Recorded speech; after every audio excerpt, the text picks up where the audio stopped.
Accusation de violence et d'agression sexuelle à Bétarame. 2 signalements à la CJR, la Cour de justice de la République, concernant l'inaction de François Bayrou lorsqu'il était ministre de l'Éducation nationale, ont été classés sans suite. C'est ce qu'a annoncé cet après-midi le procureur général près de la Cour de cassation. Alors que plus de 150 personnes témoignent de violences vécues à Notre-Dame de Bétarame entre les années 70 et le début des années 2000, c'est la question de la responsabilité, des responsabilités même, que nous souhaitons interroger et questionner aujourd'hui. Celle de l'État, celle des élus locaux d'alors, celle du politique et celle de l'Église, celle des enseignants et de certains parents. Alors comment démêler le nœud des responsabilités de ces violences systémiques? Pour en parler, 3 invités ce soir. Véronique Margron, bonsoir. Bonsoir à vous. Vous êtes théologienne, vous êtes présidente de la Conférence des religieux et religieuses de France et première femme à occuper ce poste. Vous avez soutenu le rapport de la CIAZ, la Commission indépendante sur les abus sexuels dans l'Église. C'était en 2021, qui a révélé l'ampleur des crimes pédocriminels dans le clergé français, plus de 330 000 depuis les années 50. À vos côtés, David Perrotin, bonsoir. Bonsoir. Vous êtes journaliste spécialisé dans les affaires d'abus et de violences sexuelles. Vous êtes journaliste au pôle enquête de Mediapart. Et face à vous, Céline Béraud, bonsoir. Bonsoir. Vous êtes sociologue, spécialiste des religions. Vous êtes directrice d'études à l'École des hautes études en sciences sociales. Vous présidez la toute récente commission sur l'abbé Pierre et vous venez de publier cet ouvrage intitulé Une religion parmi d'autres, le catholicisme en prison et à l'hôpital. C'est aux presses universitaires de France. Merci à tous les 3 d'être ce soir dans Question du soir.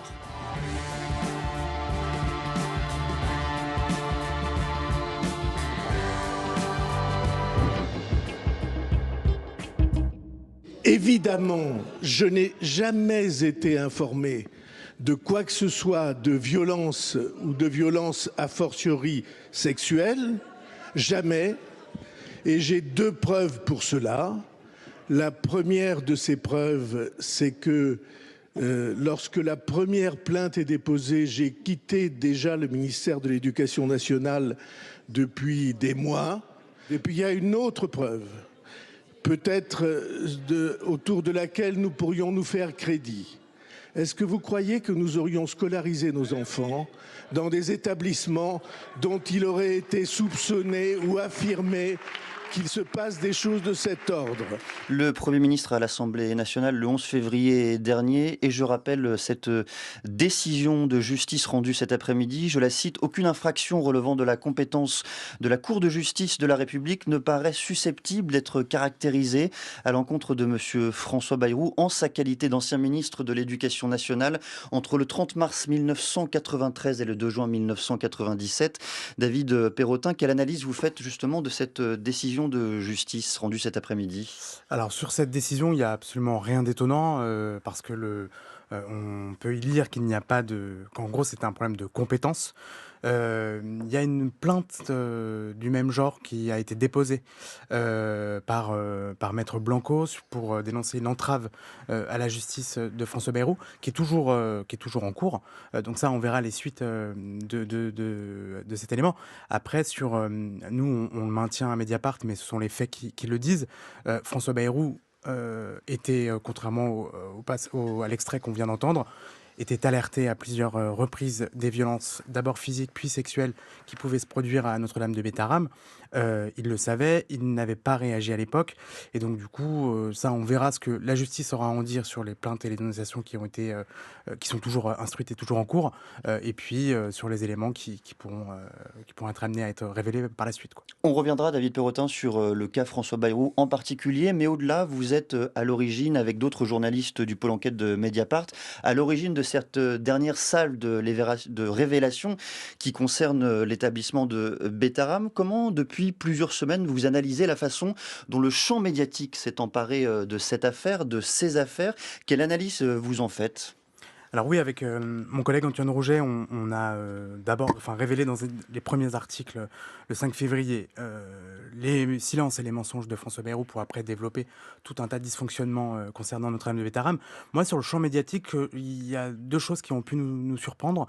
La première, c'est la façon qu'a eu la classe médiatique, je vais la généraliser, mais tout le monde évidemment n'est pas à mettre dans le même sac, mais sur l'idée de refuser de voir qu'il s'agit bien d'un mensonge. C'est-à-dire que nous, quand on parle d'un mensonge et quand on l'écrit sur Mediapart, c'est pas pour se faire un ministre ou c'est pas parler d'un mensonge, il faut l'intentionnalité.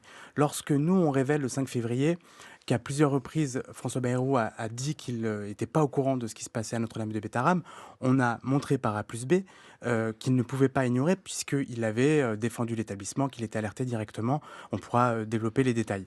Quand il dit à 2 reprises à l'Assemblée nationale qu'il n'a jamais été alerté des violences et a fortiori des violences sexuelles, c'est un nouveau mensonge. Et ce qu'on a pu constater, c'est qu'on avait toute une classe médiatique qui parlait au conditionnel, qui disait si jamais il s'avérait qu'il avait été alerté, etc. Sauf que c'est vrai qu'on a une petite frustration parce que se dit mais qu'est-ce qu'il faut pour constater. En fait, on aurait pu passer à un autre débat, c'est-à-dire pourquoi il refuse de dire qu'il savait. Mais on était encore à se poser la question de savoir s'il savait ou pas, ce qui est un fait avéré avec tout un tas de documents, de témoignages, d'archives qui montrent qu'il a été alerté, qu'il n'a rien fait. Et la deuxième chose qui a pu nous surprendre, voire moi personnellement me choquer, c'est quand on a parlé de récupération politique, beaucoup d'éditorialistes de plateau ont pu, la ministre de l'Éducation Elisabeth Borne, ont pu accuser Mediapart, soit de lien avec la France Insoumise, soit l'idée que on était je cite, des charognards ou qu'il y avait une récupération du combat des victimes.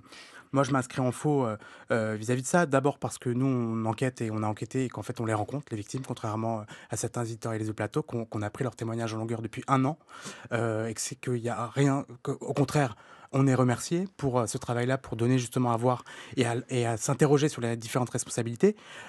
Et parce que, dans le même temps, vous avez une classe politique qui reste totalement inerte par rapport à ce scandale qui, je le rappelle, est un des scandales les plus importants de pédocriminalité à l'école. Céline Béraud, sur le traitement médiatique, toujours, quelle analyse vous faites de cette affaire, de la façon dont elle a été traitée par les médias dans leur ensemble? Ce qui me marque par ailleurs, moi, c'est le fait que entre le fait divers et le scandale politique, on a l'impression qu'il n'y a pas d'entre-deux pour parler de ces affaires, que c'est très très difficile de trouver un espace ou une grille d'analyse médiatique.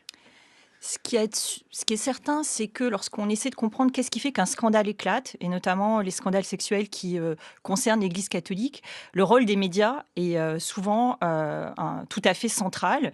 Le plus bel exemple, c'est le film Spotlight qui l'a montré en retraçant le rôle des journalistes du Boston Globe pour révéler l'ampleur du scandale dans le diocèse de Boston, donc un diocèse américain particulièrement touché par les affaires de pédocriminalité. Et donc là, du point de vue de journalistes et du point de vue de la presse. Du point de vue, et c'est souvent effectivement une des instances clés dans l'éclatement du scandale, dans l'émotion collective que ça peut susciter et dans les formes de mobilisation que ça entraîne. Parce que si ça a été lent, là, on voit vraiment que, grâce au travail de Mediapart, qui a été suivi d'ailleurs, j'ai vu un très bon article dans Le Monde là, ce matin ou hier, on voit que là, il y a une prise de conscience collective qui, même si elle est très difficile, finalement, finit par faire se fissurer ce silence terrible qui est finalement ce qui permet au scandale de ne pas éclater et qui fonctionne dans les familles, dans l'Église, et puis là, on le voit aussi dans le monde politique. Et d'ailleurs, je dois faire une part d'autocritique aussi pour cette émission Question du soir. On a mis plusieurs semaines nous-mêmes à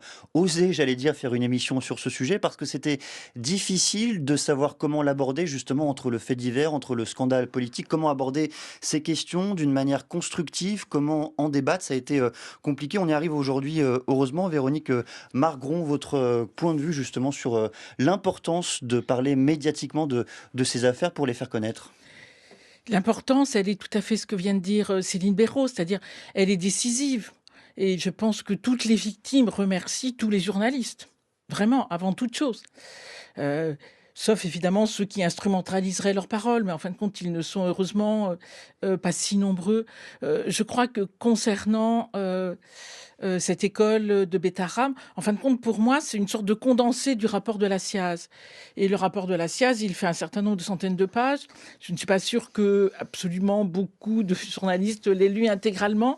Et là, c'est comme si on avait une photographie complètement glaçante, sous les yeux, et en grande partie, d'abord grâce aux victimes, évidemment, qui parlent, et grâce au relais des médias. Donc moi, c'est ça qui me frappe, c'est que, en fin de compte, il faut cette caisse de résonance pour que quelque chose qui a été signifié dans le détail à la fois factuellement, argumentativement, avec les enquêtes, avec les recherches menées par les équipes de chercheurs, pour que ceci, en fin de compte, soit condensé à la fois le caractère systémique de l'ensemble de ces violences, le fait que pour violenter et violer des enfants, il faut, en fin de compte, tout un monde. Tout un monde. Pour laisser les agresseurs dans l'impunité, ils font tout un monde. Et c'est cela que l'on voit à travers ce scandale. La place des politiques, la place de l'Église, la place de sans doute de nombreux acteurs, c'est ça qui est révélé. Vous faites, Véronique Margron, un lien direct par vous-même avec la SIAZ, donc avec l'Église. Pour vous, c'est un scandale qui concerne directement l'Église, cette affaire de Betaram? Comment vous dire le contraire? Bien sûr, puisque c'est un établissement religieux, donc je ne vois pas bien comment je pourrais... Bien sûr que ça concerne d'abord l'Église. On voit bien que ça ne concerne pas qu'elle en termes de responsabilité sur l'impunité des agresseurs, sur le fait de ne pas avoir révélé les faits pour éviter d'autres victimes. Ça concerne plein de monde. Mais enfin, ça concerne au premier chef, bien sûr, l'Église et au premier chef l'établissement et les religieux qui dirigeaient et qui dirigent cet établissement, bien évidemment. David Perrotin, vous êtes en phase avec cela au fil de votre enquête en reconstituant justement les faits, les éléments. C'est vous aussi constatez la responsabilité forte, immense même de l'Église dans cette affaire de Betaram? Alors, moi, je la constate évidemment, ce serait étonnant de dire l'inverse. Après, moi j'ai un côté un peu buté dans le sens où dès lors qu'il s'agit d'un établissement privé sous contrat, je vais d'abord, et à Mediapart, on va davantage s'intéresser à la responsabilité du ministère de l'Éducation, du ministre de l'époque, mais aussi de toute l'administration. Comment vous expliquez ce biais que vous avez vous-même? Ce biais, c'est que vraiment, je considère que dès lors qu'il s'agit de notre argent public, que c'est l'école de la République, qu'elle soit privée sous contrat ou qu'elle soit publique, moi, c'est ça qui m'importe. C'est-à-dire que, évidemment, que sur la question des violences sexuelles dans l'Église, il y a un travail qui a été mené, tout reste aussi à faire.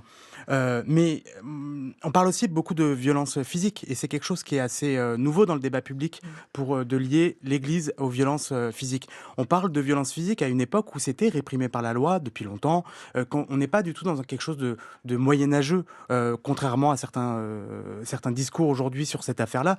Non, en fait, je le dis souvent, mais c'est ma scolarité. C'est-à-dire qu'on parle de faits qui étaient, par exemple, entre 97 et 2013. Ça remonte au mi-temps des années 2000, voilà, absolument. c'est exactement comme si, moi, petit, j'avais pris des gifles qui m'auraient explosé le tympan, comme c'était le cas pour certains élèves.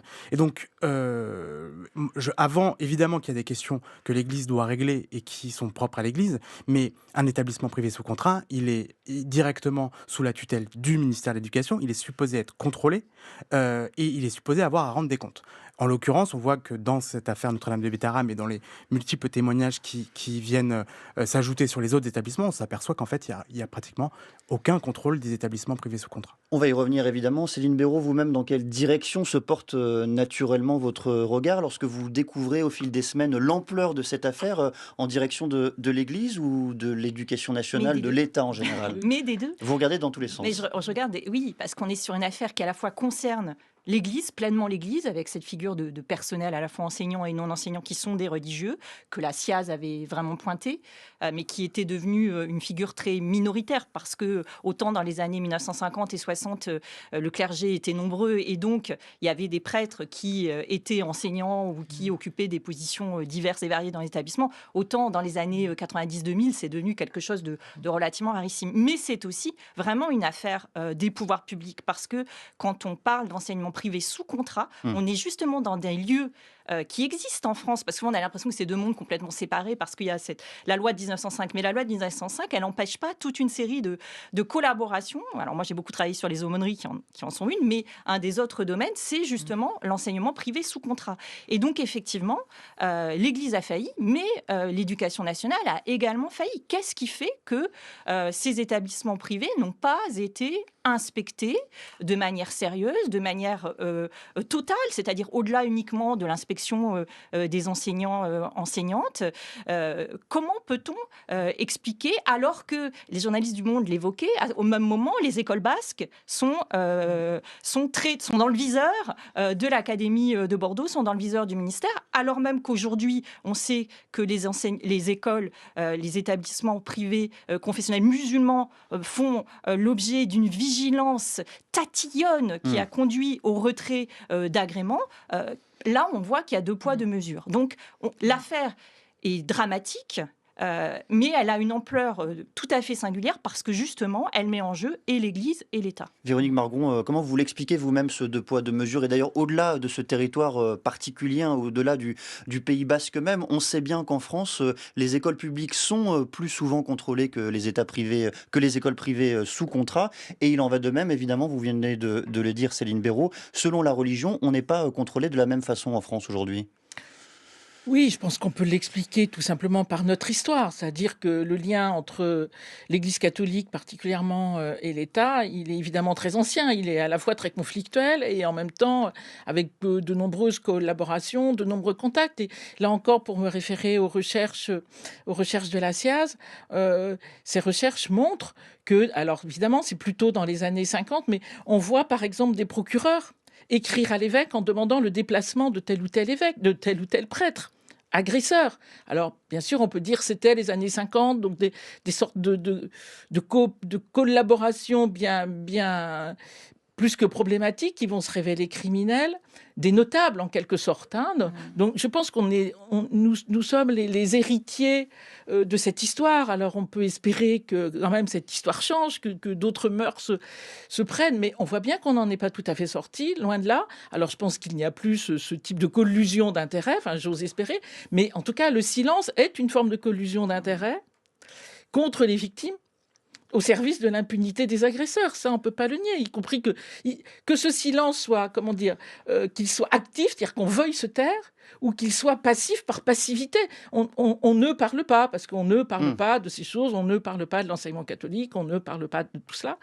Je ne sais pas, je pense qu'il y a du passif et de l'actif, et des complicités passives et des complicités actives. Mais au bout du compte, c'est là que nous en sommes, et c'est tous les acteurs, en fin de compte, d'un territoire qui sont mis en cause dans l'impunité et dans la réitération des méfaits. Mais au-delà, Céline Béraud, on a le sentiment aussi que sur un territoire donné, dans certains groupes sociaux, il y a des a priori qui sont moins forts en direction de ces établissements privés, catholiques, comme si le mal y pénétrait plus difficilement. Oui, c'est ce que vient de dire Véronique à l'instant. C'est cet héritage d'une présence du catholicisme dans l'éducation, à la fois l'éducation des élites et l'éducation des enfants des milieux les plus populaires. Je pense aux frères des écoles chrétiennes qui ont participé à l'alphabétisation des jeunes Français au XIXe siècle. Donc il y a cet héritage-là qui fait qu'il y a cette idée que c'est un enseignement un peu au-delà de tout soupçon, d'une certaine façon. Donc ça probablement que ça pèse. Et puis il y a des logiques de classe sociale qu'on connaît bien, qui ne sont plus religieuses. C'est-à-dire que l'enseignement privé est aujourd'hui très attractif parce qu'il y a un effet de fuite de toute une série d'établissements publics, et donc les élites scolarisent de plus en plus leurs enfants dans les établissements privés. Et donc finalement, la réussite scolaire peut-être a fait que des personnes n'ont la réputation de cette réussite a fait qu'on ne voulait pas voir certaines choses qui auraient porté finalement atteinte au projet de ces établissements. Que sait-on, David Perrotin, des contrôles qui ont effectivement visé Notre-Dame de Bétharram au cours des dernières décennies, peut-être même au cours des dernières années? Alors c'est simple, parce qu'on a creusé, on a enquêté spécifiquement sur ce sujet. Notre-Dame de Bétharram n'a jamais été contrôlée en 30 ans, sauf une fois en 96. Et je nuancerai ce contrôle puisque c'est une inspection académique, donc le plus petit échelon du contrôle, lorsque justement il y avait les premières plaintes pour des violences physiques, et on comptait, au moment où ce contrôle a été effectué, 4 élèves au moins qui avaient eu le tympan perforé par des coups donnés par des surveillants. C'est sur Radio France d'ailleurs que l'inspecteur qui avait rédigé le rapport à l'époque a reconnu que ce travail était ni fait ni à faire, puisque on a découvert aujourd'hui que c'était le directeur de l'établissement qui avait sélectionné les élèves à auditionner, que la lanceuse d'alerte de l'époque n'avait pas été auditionnée. Il y avait tout un tas de lacunes. Moi, ce qui me sidère aujourd'hui, c'est qu'on est en train, nous, aujourd'hui, de parler de l'absence de contrôle de Notre-Dame de Bétharram. Notre-Dame de Bétharram, le scandale, il est né, on va dire médiatiquement, en novembre 2023. C'est-à-dire qu'en novembre 2023, vous aviez des dizaines et des dizaines de premières plaintes grâce au travail du collectif de victimes mené par Alain Esquer. Donc c'était il y a plus d'1 an. Aujourd'hui, à la date à laquelle je vous parle, il n'y a toujours pas d'inspection administrative lancée par Elisabeth Borne. C'est la seule inspection qui pourrait regarder tous les dysfonctionnements sur 30 ans. Mediapart l'a interrogée il y a 3 jours pour savoir si elle comptait l'ouvrir. Elle a dit « Je vais attendre l'inspection régionale que j'ai demandée, qui, c'est étonnant, a été annoncée pour le 17 mars. Ça veut dire que l'établissement est au courant à l'avance de la date de son contrôle, ce qui n'arrive jamais. On parlait de géométrie variable. Pour avoir enquêté sur les contrôles et les écoles privées musulmanes, par exemple, on vous envoie la police et c'est des contrôles inopinés.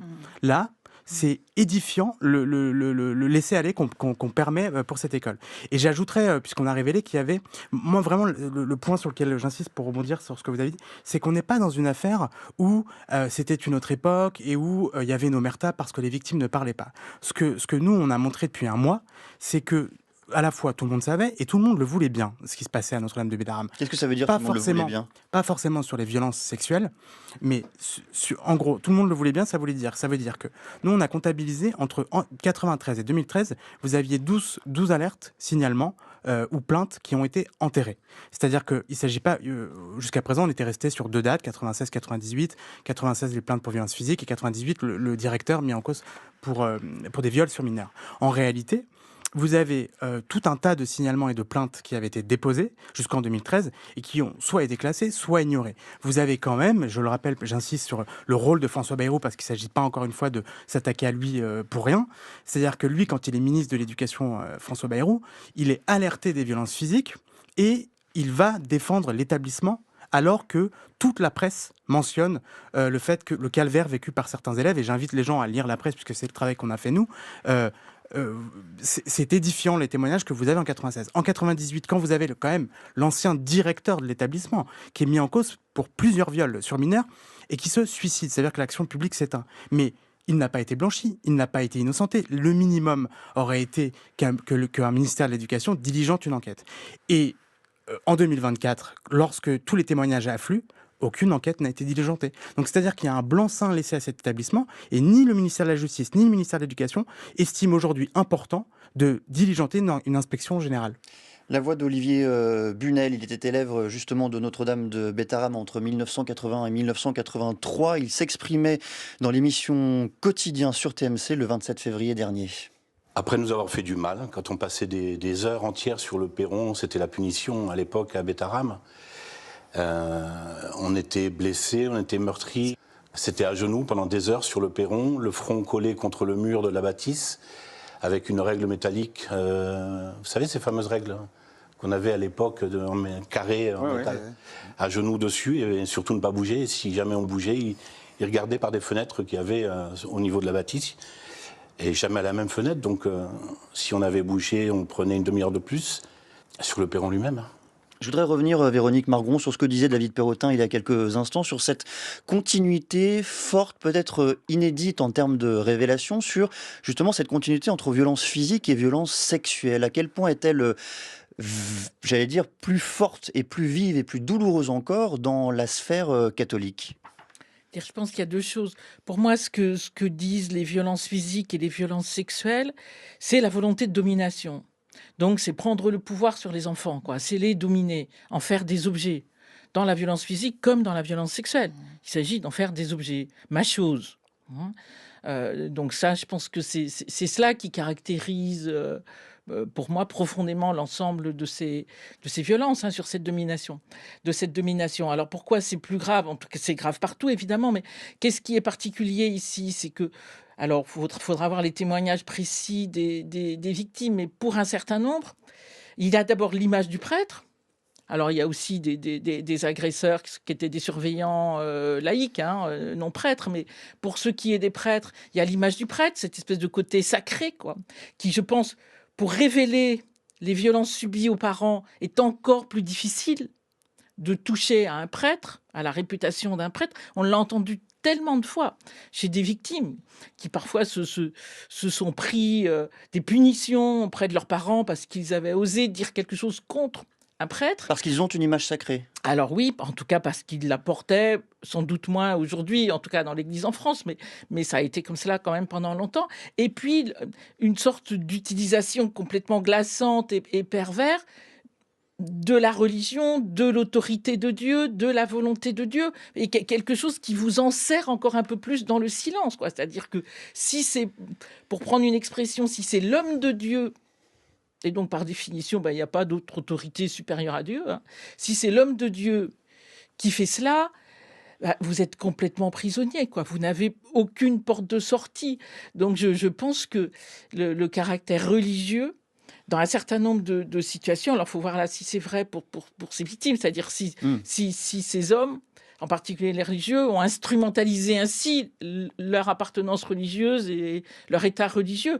Mais nous l'entendons dans beaucoup de situations de victimes. Et ceci est pour moi un facteur très aggravant, puisqu'il enserre encore un peu plus le silence, la culpabilité de la victime, la honte de la victime sont encore plus enserrées par cette référence divine, en quelque sorte. Mais vous parlez des prêtres, le rapport de la SIAZ parlait également du rôle des enseignants dans l'enseignement catholique privé. Quelle est là aussi peut-être la singularité de ces enseignants-là ?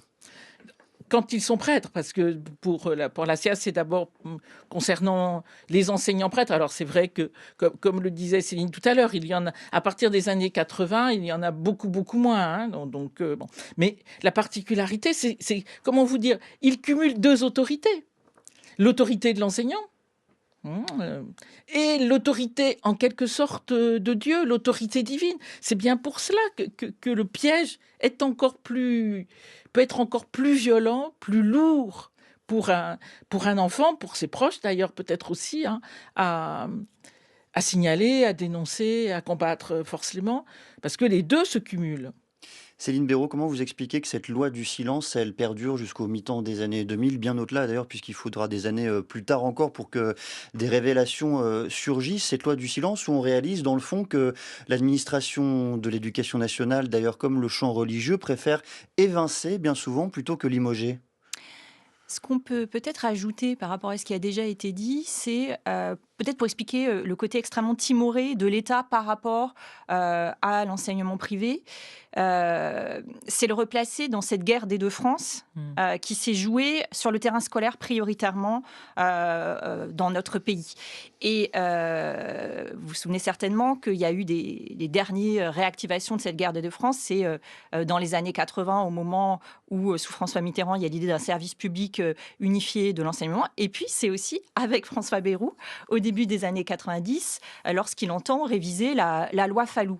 Et ça, peut-être, c'est un élément d'explication aussi, c'est-à-dire qu'il y a une crainte des politiques d'aller réactiver ce combat-là, de faire redescendre dans la rue peut-être des familles qui entendent le défendre et pour des raisons religieuses et de plus en plus pour des raisons sociales parce que elles souhaitent scolariser leurs enfants dans ces établissements qui ont bonne réputation et échapper à une carte scolaire qui serait plus défavorable. Je pense que c'est un élément à prendre en considération dans cette espèce d'intrication entre le religieux et le politique dans ce dossier-là. Mais ça veut dire que dans la culture politique française, faire appliquer la loi de la République dans ces établissements privés sous contrat, faire appliquer les règles de la bienséance commune, c'est mener une guerre contre le privé ? Eh bien, écoutez, on peut le regretter, mais il me semble que c'est ce que constate, c'est ce qu'on peut constater avec ce dossier-là. On l'avait constaté également avec le collège Stanislas.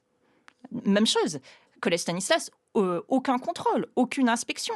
Alors que là aussi, des dérives sexistes, homophobes, des formes de violence physique et sexuelle étaient révélées. Et là aussi, c'est des journalistes qui ont, notamment Mediapart, qui ont enquêté et qui ont permis une certaine prise de conscience de ce phénomène-là. David Perrotin, Notre-Dame de Bétharram, Stanislas, pour vous, il y a des ponts évidents entre les deux ? Ah bah oui, je pense que et même il y a même des régressions parce que naïvement nous après moi j'ai beaucoup travaillé sur Stanislas puisque j'avais d'abord mené une enquête avec une autre journaliste sur le fond des dysfonctionnements et des discriminations qui pouvaient sévir, et après il y avait eu ce qu'on a appelé l'affaire Oudéa-Castéra un an après. Moi bêtement, à ce moment-là, il y avait tout un débat justement sur les établissements privés hors de tout contrôle.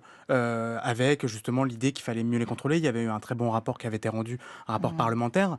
En fait, aujourd'hui, on ne se pose très peu la question, alors que le Notre-Dame de Bétharram, c'est, on va dire, si faut aller comparer, mais c'est la version bien pire de Stanislas. C'est-à-dire qu'en gros, vous avez des violences. Enfin, dans quelle démocratie vous avez un Premier ministre qui doit confesser après avoir menti, avoir rencontré un juge d'instruction soumis au secret de l'instruction pour évoquer des violences sexuelles, alors que sa famille enseigne et ses enfants y sont scolarisés? Dans quelle démocratie un Premier ministre n'a pas à s'expliquer? Il y a encore 3 jours au Salon de l'Agriculture, il a évincé un journaliste qui lui a simplement posé la question. Est-ce qu'on se rend compte qu'on a un Premier ministre qui est lié de fait à cet établissement et qui l'a défendu alors qu'il connaissait les dysfonctionnements majeurs de violences physiques et sexuelles qui s'y passaient, et il n'a pas à répondre? C'est-à-dire qu'aujourd'hui, personne ne lui a demandé vous avez une enseignante qui dit que votre femme a couvert des violences. La loi oblige de dénoncer toute violence sur mineur. Vous avez sur France 3 des élèves qui confirment ce témoignage en disant la femme de François Bayrou savait, elle les a pas dénoncés. Et tout un tas d'autres révélations mettant en cause directement François Bayrou. Et aujourd'hui, vous avez un Premier ministre qui fait comme si de rien n'était, qui ne répond pas. Et donc, je pense que si ça, c'est pas un exemple de l'aveuglement qu'on a vis-à-vis des établissements privés catholiques versus d'autres établissements privés, je veux dire, il n'y a pas plus frappant comme c'est cité. Véronique Margon, vous partagez ce point de vue, cette question justement de l'aveuglement collectif, du champ politique en particulier, sur la situation là aussi singulière de ces établissements privés sous contrat? Ma crainte, c'est que l'aveuglement dépasse de beaucoup les seuls établissements privés. Je pense que notre aveuglement, il est encore majeur collectif. Enfin, quand même, le rapport de la Ciivise, de la commission d'enquête sur les incestes et les autres violences commises sur enfants, dévoile 160 000 victimes par an. D'abord dans les cercles familiales et familiaux et parafamiliaux que sont les amis proches, comme le faisait la SIAZ d'ailleurs, comme l'avait dit la SIAZ. Enfin, logiquement, quand on apprend cela, on devrait tout arrêter et se dire toute la politique publique devrait être tournée vers le fait qu'il n'y en ait pas 160 000 l'année suivante. Donc, si vous voulez, l'aveuglement, il est là, mais il est bien ailleurs. Moi, je sais pas, tous les internats devraient être inspectés, que ce soit les internats du privé, du public, les internats liés au monde sportif pour les mineurs ou les jeunes majeurs destinés à devenir des sportifs de haut niveau, etc. Enfin, tous ces lieux-là doivent être contrôlés régulièrement. Ce que je voulais dire, c'est que c'est peut-être plus simple et plus efficace, en tout cas, de contrôler des établissements scolaires, qu'ils soient publics ou privés, plutôt que des familles. Dans l'intimité, c'est plus difficile, l'intervention de l'État. Mais on voit bien que, justement, je suis bien d'accord avec vous, et il faut enfin absolument le faire, et de façon, pour le coup, non pas systémique, mais systématique. C'est-à-dire que ce soit régulier, ordonné, organisé, comme d'autres inspections. Maintenant, pour moi, ça dévoile un aveuglement qui reste un aveuglement collectif de notre société, alors qui est signifié et voilà, par des personnalités ou des personnes ou des groupes de personnes, c'est évident. Mais on voit bien que ça le dépasse, quand même. Nous sommes en plein l'affaire Squarneck. Comment se dire que absolument personne n'a rien vu avec au minimum 300 enfants victimes, au minimum, peut-être 400, peut-être bien. C'est impossible. Donc, vous voyez, je pense que c'est aussi cela que si cette tragique situation de Bétharram, si ces centaines et ces centaines de victimes, où chacune est de trop comme victime, permettent un tout petit peu à notre société de se dire « mais ça suffit !» Nous devons prendre les décisions qui s'imposent vis-à-vis de l'enseignement catholique sous contrat, vis-à-vis de l'enseignement hors contrat, parce que quand même, c'est encore pire. C'est un lieu encore plus clos. Donc, c'est pas seulement le sous-contrat sous prétexte qu'il y a nos impôts. C'est tout lieu où il y a des personnes vulnérables, où il y a un public fragile, doivent faire l'objet d'une attention publique décuplée. Ou alors, je ne sais pas dans quelle société nous vivons. Une autre voix, celle d'Adrien Honoré, élève à Notre-Dame de Bétharram de 2003 à 2005. Il s'exprimait encore dans l'émission Quotidien diffusée sur TMC le 27 février dernier. Le cercle de la violence a été cassé. On a réussi à se reconstruire, à ne pas être dans ce cercle de violence ou d'agresseurs, ce qui est difficile. Vous vous levez tous les matins, encore plus en ce moment, depuis que c'est médiatisé. Je m'étais fait une promesse en partant de Bétharram, le dernier jour. Moi, un de mes persécuteurs, alors il n'y a pas eu d'agression sexuelle, mais c'était une guerre psychologique de tous les jours. C'était le directeur de l'école. Pour lui, c'était une libération, ce que je ne me laissais pas faire.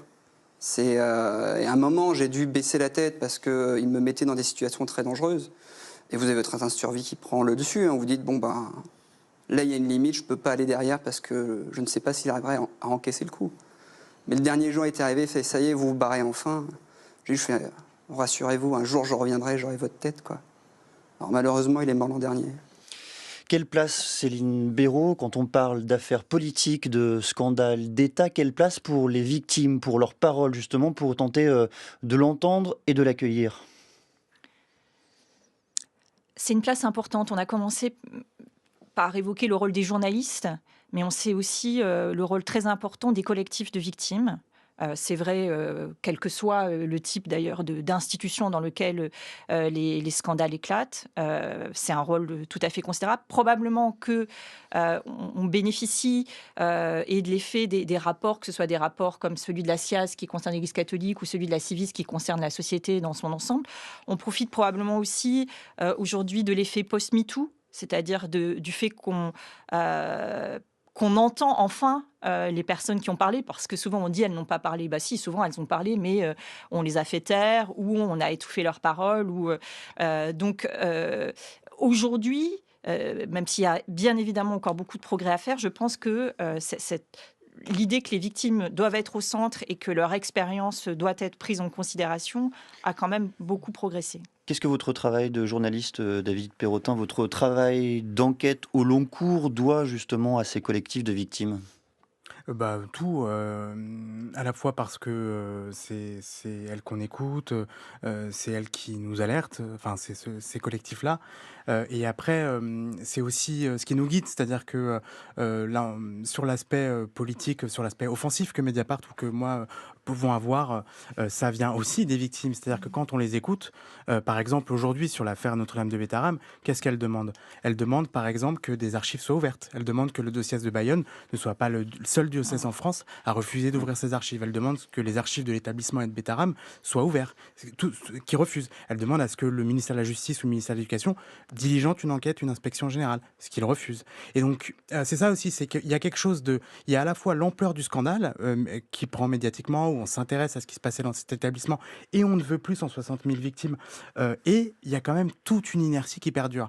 Et quand on écoute les victimes, elles savent que la plupart des faits seront prescrits, mais en revanche, elles savent aussi qu'on peut avancer sur le chemin de la réparation et de prendre en compte tout un tas de dysfonctionnements via les archives pour ne pas les reproduire. Il y a l'ampleur du scandale et le scandale de la réaction. Un dernier mot, Véronique Margron. Justement, une commission d'enquête a été votée à l'unanimité. Une création, justement, d'une commission a été votée à l'unanimité mercredi 19 février dernier.